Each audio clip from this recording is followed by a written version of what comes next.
नमस्कार गव्हालीनो, माझी good morning झालेली असं आणि सगळे कामावरून झालेली आणि मग म्हटलं जेवसाठी काय करायचं तर पटकन मग भाकरी बनवलं आणि सुको शेंगाळू होतो जो की आम्ही मागे घेतलेला रामवाडीतून.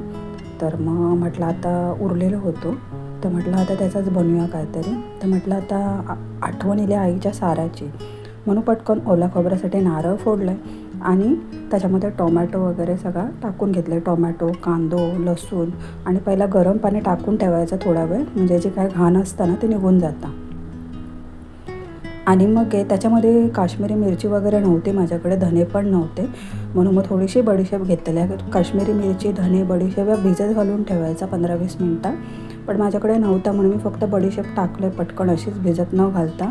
आणि त्याच्यामध्ये कांदो, खोबरा आणि लसणीचे 2-3 पाकळे ह्या सगळं आणि टोमॅटो एक हे सगळं वाटून घेतलं. आणि मी मसालो पण टाकला, आपलं साधं घरचं होतं तो मालवणी मसालो आईन दिलेला माका तो टाकलं. आणि मग कांदो थोडंसं ठेवलेलं आहे, तो कांदो फोडण्यात दिला आणि मग वाटाप टाकला आणि मग जो सुको शिंगाळू होतो ना तो पण त्याच्यामध्ये टाकून दिला आणि मग कोथिंबीर टाकला. आणि माका तुमका काहीतरी दाखवायचा होता.